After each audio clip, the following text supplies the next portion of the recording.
ప్రకటన గ్రంథం చక్కటి మాటలు దేవునివి, 5వ అధ్యాయం. ఇది మనం ఇంతవరకు అనుకున్నాం కదా, యేసు ప్రభువుకు ప్రార్థన చేయొచ్చా లేదా, దానికి ఒక రకంగా ఉపయోగపడేదే. నిర్ణయం మీది, కేవలం లేఖనం చూపించేదే నా పని. పరలోకమందున్న మా తండ్రి, నీ నామము పరిశుద్ధపరచబడును గాక, నీ రాజ్యము వచ్చును గాక, నీ చిత్తము పరలోకమందు నెరవేర్చబడినట్లు భూమి యందు నెరవేరబడును గాక అని అన్నప్పుడు మనం ఆయన ఏం చేస్తున్నాం? అడుక్కుంటున్నామా, ఆరాధిస్తున్నామా? ఏం చేస్తున్నాం? ఆరాధిస్తున్నాం. ప్రార్థన అంటే క్రైస్తవ దృక్పథంలో అడుక్కోవటం కాదు. ప్రార్థన అంటే క్రైస్తవ దృక్పథంలో దేవునితో సంభాషణ, దేవునితో వార్తాలాపం, దేవునికి మన హృదయాన్ని పోయటం, దేవుని హృదయాన్ని అర్థం చేసుకోవటానికి దేవుని లేఖనాలతోనూ ఆయన సన్నిధిలోనూ గడపటం. దీన్ని ప్రార్థన అంటారు. యేసు ప్రభు ఉదయాన్నే లేచిపోయి ప్రార్థన చేశాడు అంటే అడుక్కుంటున్నాడు అనుకోకండి.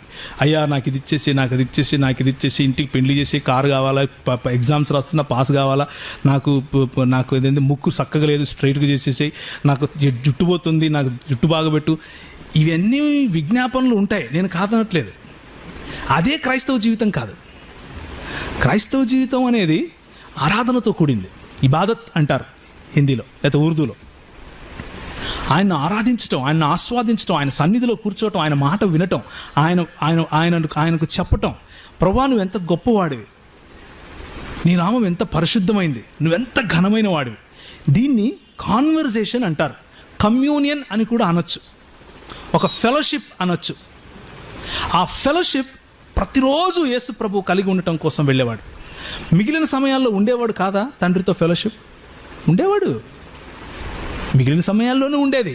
ఎందుకంటే ఆయన ఆ సమయంలోనూ సర్వవ్యాపే. దేవుడు సర్వవ్యాపి కదా. తండ్రి అయిన దేవుడు ఆ సమయంలోనూ సర్వవ్యాపి, ఆయన దగ్గరికి వచ్చి ఉండేవాడు. కానీ కేవలము దేవునికి మరియు కేవలము తండ్రికి మరియు కుమారునికి ఉండవలసినటువంటి ఆ సంబంధం, ఆ సమయం ఆయన ఇచ్చాడు దేవునికి.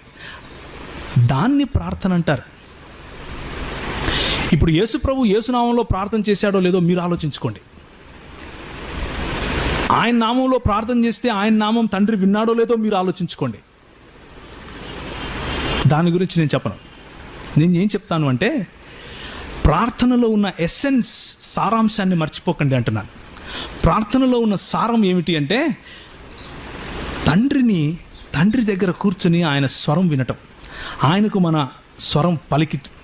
స్వరం పలుకుతూ ఆయనతో ఫెలోషిప్ చేయటం, ఆయన ఘనతను